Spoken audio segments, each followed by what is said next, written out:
The scissors glinted under the salon's warm lights, but her hands trembled, hovering above my hair. I caught her reflection in the mirror, those hazel eyes, wide with something unspoken, locked on mine. In that frozen second, I forgot why I was there, why she was holding those scissors, why we were strangers. My name is Claire, 30, a corporate lawyer in a sleepy Virginia town where the biggest scandal is a late library book. I walked into Bella's salon on a whim, desperate to tame my wild blonde waves before a big case. The receptionist pointed me to Riley, the new stylist, who leaned against the counter like she owned the place. She was 28, all sharp edges and soft curves, with cropped brown hair and a black apron tied loosely around her waist. Her smile was a challenge, like she knew something I didn't. "First time here?" Riley asked, her voice low, teasing. She guided me to the chair, her fingers brushing my shoulders as she draped the cape over me. I nodded, suddenly aware of my own heartbeat. The salon smelled of lavender and hairspray, but all I could focus on was her, how she moved with this quiet confidence, how her eyes flickered to mine in the mirror like she was reading me. "So, what's the vibe? Just a trim, or are we going bold?" she asked, running her fingers through my hair. Her touch was professional, but lingered a second too long, sending a shiver down my spine. I mumbled something about a trim, my voice betraying me. I wasn't used to this, feeling undone in a room full of people. I'd spent years building walls, keeping my life neat, controlled. Relationships? They were complications I didn't need. My last girlfriend, Emily, left me 3 years ago, saying I was too cold. I didn't argue. Riley started snipping, her movements precise, but her eyes kept finding mine. "You don't seem like the small-town type," she said, tilting her head. "What's your story, Claire?" I froze. No one here asked about my story. They assumed I was the polished lawyer, nothing more. But Riley's gaze was relentless, like she could see the cracks in my armor. "Just work," I said, deflecting. "Long hours, big cases." She smirked like she didn't buy it. "All work, no play? That's no way to live." Her words stung, but they weren't wrong. I shifted in the chair, suddenly aware of how close she was, how her breath grazed my ear as she leaned in to check her work. The salon was quiet, just the hum of a blow-dryer in the corner and the soft jazz playing overhead. Riley's hands moved with purpose, but every brush of her fingers felt deliberate, like she was testing me. "You ever take a risk, Claire?" she asked, her voice barely above a whisper. I swallowed hard, my mouth dry. "What kind of risk?" I managed, my heart pounding. She didn't answer right away. Instead, she set the scissors down and stepped in front of me, her hands resting on the arms of the chair, caging me in. Her eyes were fire, searching mine. "The kind that scares you," she said. "The kind that makes you feel alive." I couldn't breathe. Her face was inches from mine, and I didn't know if I wanted to run or pull her closer. The bell above the salon door jingled, snapping us out of it. A customer walked in, and Riley stepped back, her expression unreadable. She picked up the scissors again, but the air had shifted. Something had started, and I wasn't sure I could stop it. Over the next hour, we really talked. She told me she'd moved here from Chicago, running from a messy breakup and a life that felt too big. I admitted I'd been hiding in my work, avoiding anything that felt too real. It was easy with her, like she'd unlocked a part of me I'd forgotten existed. By the time she finished my haircut, I didn't want to leave. "See you around, Claire," she said as I paid, her smile softer now, almost shy. I nodded, my chest tight. As I walked out into the crisp autumn air, I realized I hadn't just gotten a haircut. I'd gotten a glimpse of something dangerous, something I wasn't sure I could resist. "I didn't sleep that night." Riley's words echoed in my head, "the kind that scares you." I'd spent years playing it safe, but now all I could think about was her. Her hands, her eyes, the way she'd seen me. I didn't know what was coming, but I knew I'd be back in that salon chair, chasing whatever this was. 3 days later, I was back at Bella's salon, my excuse flimsier than tissue paper. I told myself I needed a touch-up, but the truth was I needed to see Riley. Her face had haunted me, those hazel eyes, that half-smirk that promised trouble. I pushed open the salon door, my palms sweaty, heart racing like I was walking into a courtroom with no prep. Riley was at the counter, laughing with another stylist, her black apron slung low on her hips. She looked up, and her smile shifted, like she'd been waiting for me. "Back so soon, Claire," she teased, her voice wrapping around me like a warm blanket. I mumbled something about uneven ends, feeling ridiculous. She gestured to the chair, and I sat, the familiar weight of the cape settling over me. This time, the salon felt different, smaller, quieter, like the world had shrunk to just us. Riley's fingers moved through my hair, slow and deliberate, and every touch sent sparks across my skin. "You didn't come back for a haircut," she said, her tone playful but pointed. I froze, caught. "What makes you say that?" I asked, trying to sound casual. She leaned closer, her breath warm against my neck. "Because you're looking at me like you're starving." My cheeks burned. I wanted to deny it, to retreat to my safe, controlled life, but her eyes held me hostage. "Maybe I am," I said, the words slipping out before I could stop them. Her fingers stilled, and for a moment, the only sound was my pulse hammering in my ears. Then she smiled, slow and dangerous.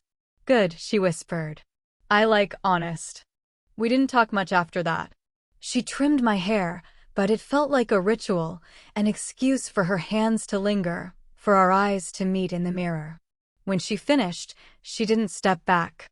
Instead, she rested her hands on my shoulders, her thumbs brushing the base of my neck. "Come back tonight," she said, her voice low. "After closing. Just you and me." I should have said no. I had a case to prep, a life to keep in order. But the thought of walking away, of never knowing what could happen, was unbearable. "Okay," I said, barely audible. Her smile was triumphant, like she'd won a bet with herself. That night, I stood outside the salon, the neon closed sign glowing in the dark. My stomach churned with nerves, but I knocked. Riley opened the door, her apron gone, replaced by a fitted black sweater that made her look softer, more vulnerable. "You came," she said, like she hadn't been sure I would. She locked the door behind me, and the world outside disappeared. The salon was dim, lit only by a few candles she'd set on the counter. "No scissors this time," she said, stepping closer. "Just us." My breath caught as she reached for my hand, her fingers warm and sure. She led me to a couch in the back, where stylists took breaks, and we sat, closer than we should have been. "Tell me something real," she said, her voice soft but commanding. I hesitated, then let it spill. The loneliness, the fear of being seen, the way I'd buried myself in work to avoid feeling anything. She listened, her eyes never leaving mine, and when I finished, she told me her own story, a childhood in foster care, a string of bad relationships, the way she'd come to this town to start over. We were different, but the ache in our stories was the same. Then she leaned in, her lips brushing mine, tentative at first, like she was giving me a chance to pull away. I didn't. The kiss deepened, urgent and hungry, and for the first time in years, I felt alive. Her hands slid under my shirt, and I didn't stop her. The world narrowed to her touch, her breath, the way she made me feel like I was enough. But as we pulled apart, panting, reality crept in. "What are we doing?" I whispered, my voice shaky. Riley's eyes were fierce. "We're taking a risk," she said. "Isn't that what you wanted?" I didn't have an answer, but I knew I wasn't ready to let her go. The next morning, I woke up tangled in my sheets, Riley's scent still lingering in my memory. Last night had been reckless, exhilarating, and terrifying. I'd left the salon at midnight, my lips swollen, my heart racing, promising to see her again. But now, in the harsh light of day, doubt crept in like a thief. What was I doing, letting a stranger unravel me like this? At work, I was a mess. My colleagues noticed. My briefs were sloppy, my focus shot. You okay, Claire? My boss asked, his brow furrowed. I nodded, forcing a smile, but all I could think about was Riley. Her laugh, her hands, the way she looked at me like I was more than a lawyer in a suit. I checked my phone obsessively, hoping for a text, but nothing came. Had I imagined the connection? Was it just a fleeting moment for her? By evening, I couldn't take it. I drove to the salon, my excuse ready, a forgotten scarf. The place was buzzing, clients chatting, blow dryers humming. Riley was with a customer, her hands moving expertly through their hair, but her eyes found mine the second I walked in. She smiled, and my knees went weak. Give me 10 minutes, she mouthed, nodding toward the waiting area. I sat, pretending to read a magazine, but my eyes kept drifting to her. She was magnetic, her confidence effortless, her laugh infectious. When she finished, she walked over, wiping her hands on her apron. Couldn't stay away, huh? She teased, but her voice was softer, like she was relieved to see me. I held up the imaginary scarf excuse, but she waved it off. Come with me, she said, leading me to the back. The break room was empty, the candles from last night gone, but their warmth still in my memory. She closed the door, and, before I could speak, she kissed me, hard and certain. I couldn't stop thinking about you, she said against my lips. You're trouble, Claire. I laughed, breathless, because she was right, I was trouble, and so was she. We talked, our words spilling over each other. She told me about her dreams of opening her own salon, of building a life where she could be herself. I confessed how suffocated I felt in my job, how I'd chosen law to please my parents, not myself. With her, I could breathe, like she'd cracked open a window in a room I'd been trapped in for years. But then she pulled back, her expression serious. This isn't just a fling for me, she said. I need to know what it is for you. My stomach dropped. I wanted to say it was more, that she was waking something in me I'd buried, but fear clawed at me. What if this was too much, too fast? What if I got hurt again? I don't know, I admitted, my voice small. Her face fell, but she nodded. Fair enough. But I'm not here to play games, Claire. Figure it out.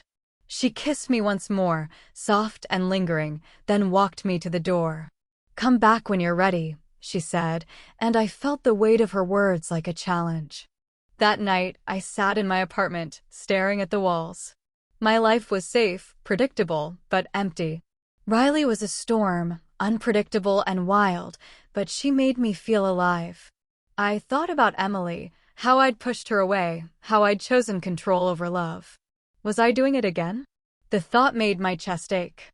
I grabbed my phone and texted Riley, "Can we talk? Tomorrow?" Her reply came instantly, my place. 7 p.m. She sent an address, and my heart leapt. I didn't know what I was walking into, but I knew I couldn't walk away. Riley's apartment was a small, cluttered space above a bookstore, filled with mismatched furniture and plants that looked like they were fighting to survive. She opened the door in a faded t-shirt and jeans, her hair messy, her smile nervous. "Welcome to my chaos," she said, stepping aside. I walked in, clutching a bottle of wine I'd brought as a peace offering, my nerves screaming. The air smelled of coffee and paint, and fairy lights cast a soft glow over the room. We sat on her couch, the wine forgotten on the table, and talked. Not about us, not yet, just life. She showed me sketches of her dream salon, her eyes lighting up as she described the vibe she wanted. I told her about the case I was working on, a pro bono fight for a local shelter, and she listened like it mattered. But the tension was there, simmering under our words. Finally, she set her glass down and looked at me. "So, Claire," she said, her voice steady. "What's it gonna be? You in or you out?" My mouth went dry. I wanted to be in, God, I wanted it, but fear was a vice around my chest. "I'm scared," I admitted. "Last time I let someone in, it broke me." She nodded, her eyes softening. "I get it. I've been broken too. But I'm not her and you're not who you were." She reached for my hand, her fingers tracing mine. "We could be something real, Claire." but you gotta choose it. Her words hit like a punch. Choose it. Choose her. Choose the risk. I kissed her then, not out of impulse but need, like she was air and I was drowning. She pulled me close, her hands firm, grounding. We didn't stop, didn't think, just let the moment consume us. Her touch was fire, her whispers promises, and for once, I let myself fall. After, we lay tangled on her couch, the world quiet except for our breathing. This doesn't mean it's easy, she said, her voice muffled against my shoulder. I know, I replied, and I did. We were two people with scars, trying to build something new. But for the first time, I wanted to try. The next week was a blur. We stole moments, lunch at a diner, late-night walks, her sneaking me into the salon after hours. Each time, I felt more like myself, not the lawyer, not the daughter, just Claire. But the world wasn't as kind. At work, rumors started. A colleague saw us at the diner, her hand on mine, and the whispers spread. Claire's got a new friend, they'd say, their tone sharp with judgment. I brushed it off, but it stung. Riley noticed. You okay? She asked one night, her brow furrowed. I wanted to lie, to say it was fine, but I couldn't. People are talking, I said. At work. About us. Her jaw tightened. Let them talk. They don't know us. But I saw the hurt in her eyes, the fear that I'd pull away. I didn't. Not yet. But the pressure was building, and I wasn't sure how much I could take. My parents called, asking why I'd been distant, why I hadn't visited. I couldn't tell them about Riley, not yet. They'd never understood Emily, never accepted me. How could I bring Riley into that? As I left her apartment that night, she grabbed my hand. Don't let them win, Claire, she said, her voice fierce. You're stronger than that. I nodded, but doubt not at me. Was I strong enough? Or was I about to lose everything, her, myself, the life I was starting to want? The whispers at work grew louder, a hum that followed me down the halls. Claire's distracted, they said. She's not herself. I overheard a partner mutter something about professionalism, and my stomach twisted. I'd worked too hard for this career, clawed my way through law school, late nights, and endless cases to prove myself. Now, because of a few stolen glances with Riley, it felt like it was slipping away. I didn't tell her at first. I didn't want to burden her, not when she was already dealing with her own battles.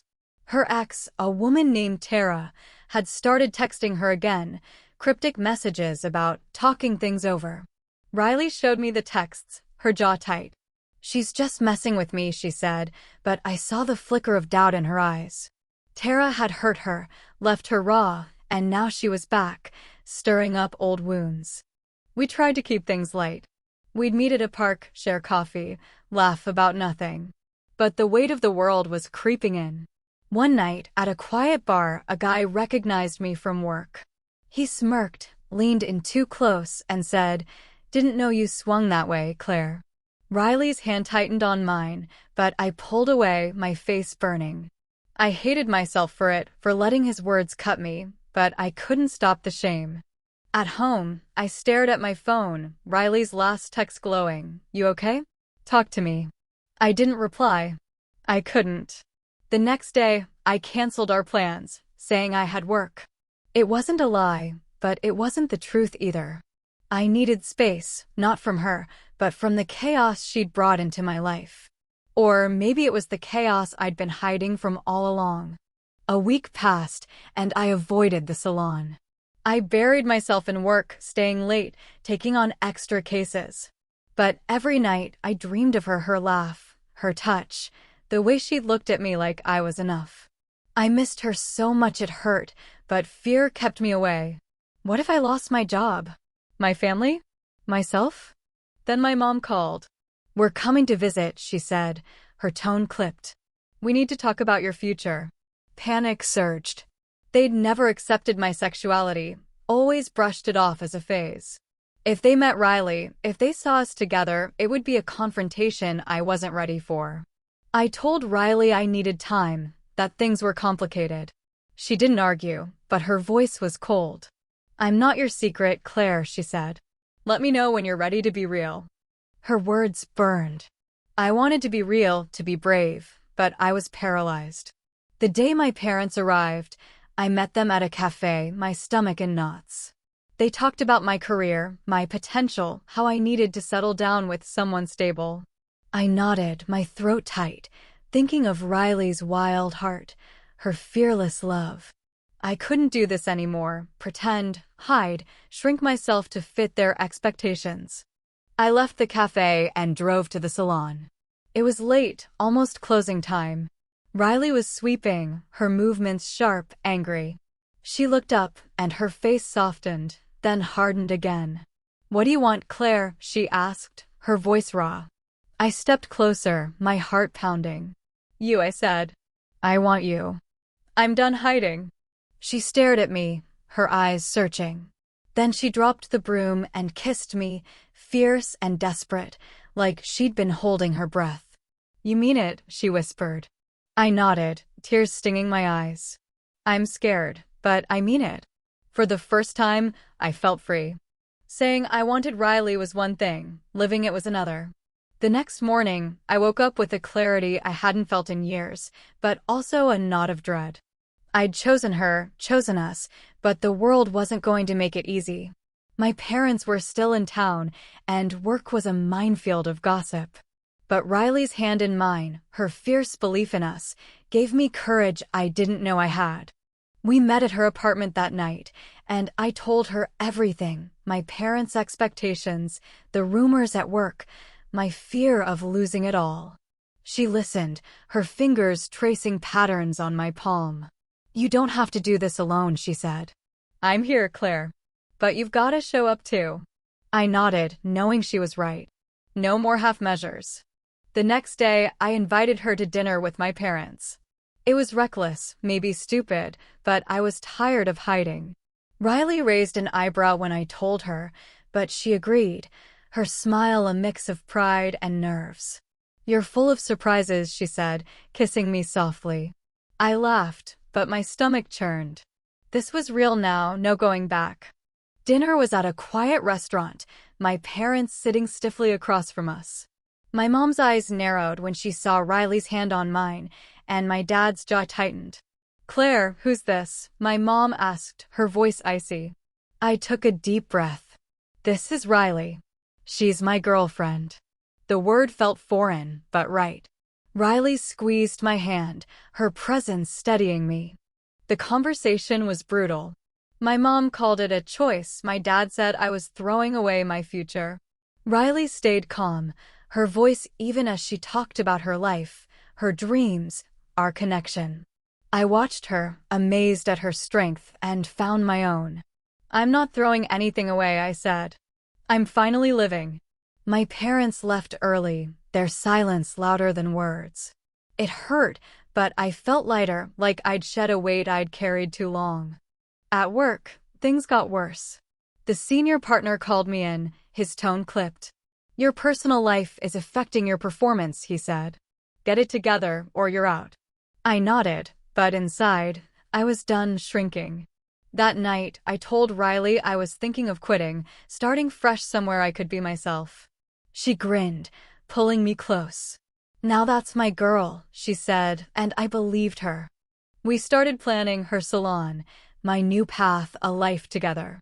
It wasn't easy.